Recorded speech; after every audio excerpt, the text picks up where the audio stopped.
This week on the 414, we'll be talking about embarking on a new approach for selling B2B.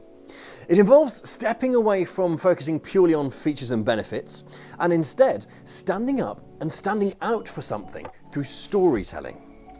I'll be speaking with Paul Cash, MD of Rooster Punk, who will be sharing everything on why this approach stands to work so well, what companies stand to gain, plus how to implement it. Paul is an expert at crafting stories around companies and brands to get the attention of target customers, which then leads them down a journey of caring about what you do and how you do it.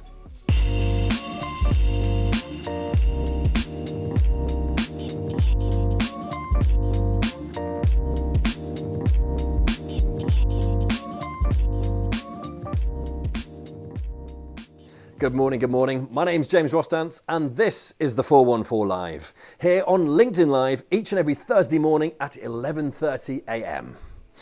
If this is the first time you've joined us, welcome along, because the 414 is produced exclusively for you as a professional B2B marketer.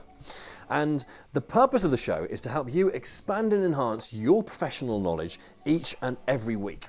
And the way that we do that is by interviewing some of the greatest and most interesting minds in B2B marketing.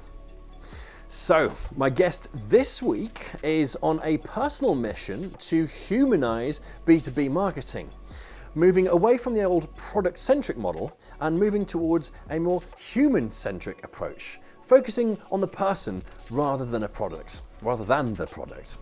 It's a beautiful concept, and to explain it in full and to give further details on this rather lovely thought, please welcome, live from South Bank in London, Mr. Paul Cash. Hi there, James. Great to be part of the show. Thank you for joining us. So Paul, could you start by explaining and giving a bit of background as to how and why you wanted to set about making a change for the way that B2B marketing takes place? Yeah, sure. So I think the story of B2B marketing goes back many decades. And I think we turn to the 1980s as a real turning point in what we would call modern day B2B marketing. And at that time, IBM were launching the very first business PC. And there seemed to be a dominant way of thinking that was business buyers and business decision makers actually acted and thought and felt in logical and rational ways. And therefore, what was created was this dominant culture of speeds and feeds marketing, features and benefits. And that really has been the mainstay of B2B marketing for the past 4-5 decades. And what's changed in recent times really is the reflection through just human understanding, just intuition, but also with lots of data points that actually we don't turn up at work and turn off our personality. We are ultimately human beings, and that means that we buy on emotion and we justify with fact. It's really important. We buy on emotion and justify with fact.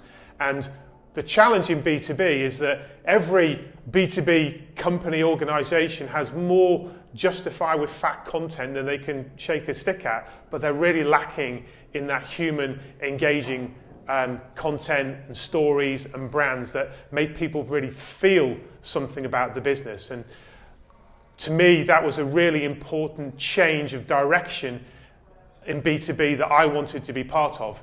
And when I sold my last agency about 6 years ago, I went on a personal journey to try and take B2B somewhere new, to try and bring this more human-centric view of the world. And ultimately, it's about trying to focus on audiences, whether that's employees, whether that's investors, whether it's customers, as the starting point for every type of content, conversation and touch point, and move away from this dominating view that products are the only thing that people are interested in. So, after you recognised that a change needed to take place, could you next explain, please, what is the solution that you've come up with?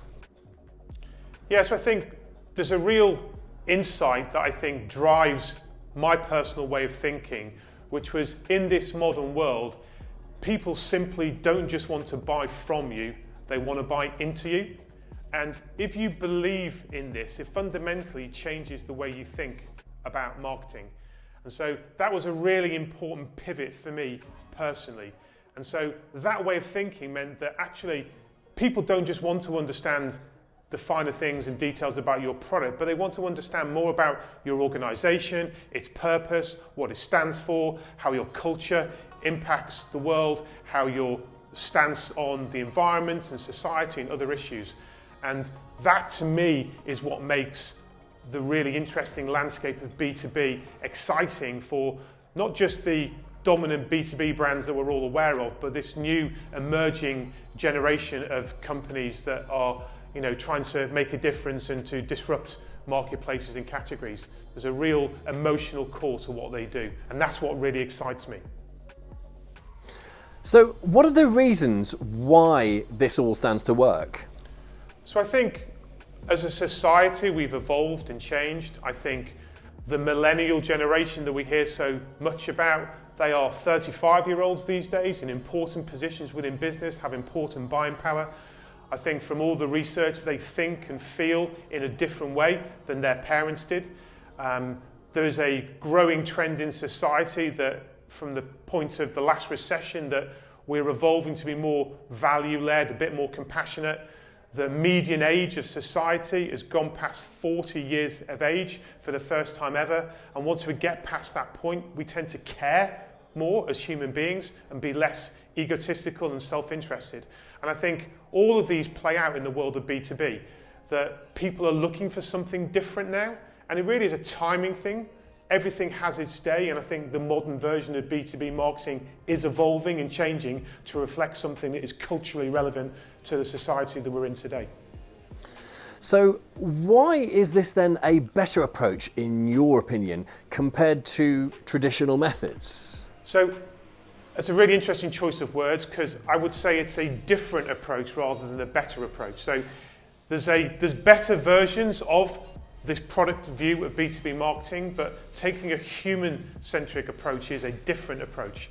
And what we're not saying is that you need to ditch the product model that has worked pretty well for many companies over the last kind of 30, 40 years. What we're saying is that we need to complement and add something else to the mix. So I use this analogy of wings on a bird. So the product wing is there and businesses are trying to take off and they've got these growth ambitions that they're trying to reach, but something isn't quite working for them. Yet if they're to use this emotional wing alongside the product wing, then really the business has a chance of taking off and reaching its ambitions and vision for what it might achieve.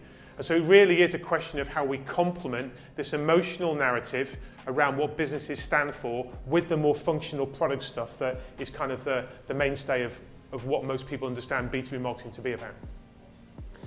Okay, so do you have any good examples of this technique being put into effect? Could you go into a bit of detail about them? Yeah, so I think we start with this notion that one interesting way to talk about this new world is through the concept of storytelling.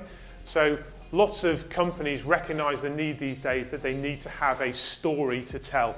Not just because that story lands well with employees and how to drive high levels of engagement, but also with customers in the marketplace.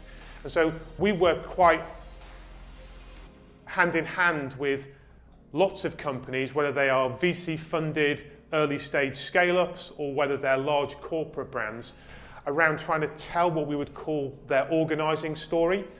And what I mean by that is we've just launched for a company called Crowdcube, a new campaign which is very brand-centric around this notion of funding the wonderful. So they are effectively an equity crowdfunding platform. They came to us because they had a very functional proposition, which was about providing all the tools and platform for business owners to be able to effectively go to the crowd and raise funding or finance, and they would look after the legal and administrative task of that. But what they recognized is the type of companies they were working with was this exciting new generation of companies that were really trying to disrupt and change all manners of marketplaces and categories. And they were doing something fundamentally wonderful, not just to the investors they were bringing on board, but to the marketplaces they were trying to change. And so this funding the wonderful storyline is a far more human-centric idea that they're landing within their category, ultimately to move them away from being a functional brand to being an emotive one. because we know that the best brands in the world, the ones that we love the most, are the ones that make us feel part of something special. And I think that's a real important part of what we're trying to do within the context of B2B. Okay, so if a company was to set about implementing an approach like this, what are the likely obstacles that they would understandably come up against? Yeah, so I think the obvious one is just change. You know, we are reluctant as human beings to find a new path, go in a different direction. So the first hurdle or the first trigger to kind of flick that mental switch is, what is it you're really trying to achieve? Can you really achieve your growth ambitions by doing same old, same old? And often that answer is no. So there is a certain amount of bravery needed in any client, in any venture, but we're there to try and hold their hand and prove that actually this way of thinking does work. We've got great examples, great proof points, lots of awards that we've won that shows that when you go on this journey, you can achieve higher success rates than what you can achieve through taking that more product-centric approach. Okay, so one last question then. What would be your advice to a marketing team or senior team in a company who would like to take this approach of going down a more human-centric storytelling method as you prescribe, but what are the first steps that they would need to take? Yeah, so I think there is a certain amount of gut feel and intuition that this approach is the right thing to do, but that is often not enough. And people are looking for more evidence-based ways to be able to justify moving in a different direction. But at the end of the day, it is a leadership challenge. Leaders of all manners of companies have to believe in what they're doing and believe that this approach is the right thing to do. So we're not trying to force this way on anybody.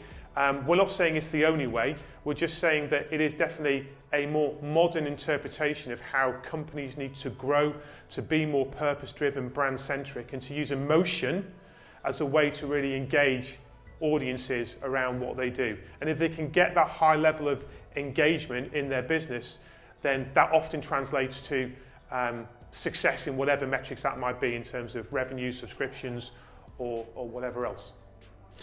Paul, thank you ever so much for joining me today. It's been great. Thank you, James. And if you've enjoyed watching and you'd like to learn some more insights and wisdom from some of the greatest and most interesting minds in B2B marketing each and every week, then please do subscribe to our YouTube channel, or if you're a podcasting person, then subscribe to our podcast and search for the 414 on your favourite podcasting app. In the meantime, this has been the 414 and I'm James Rostance. Thank you very much for watching.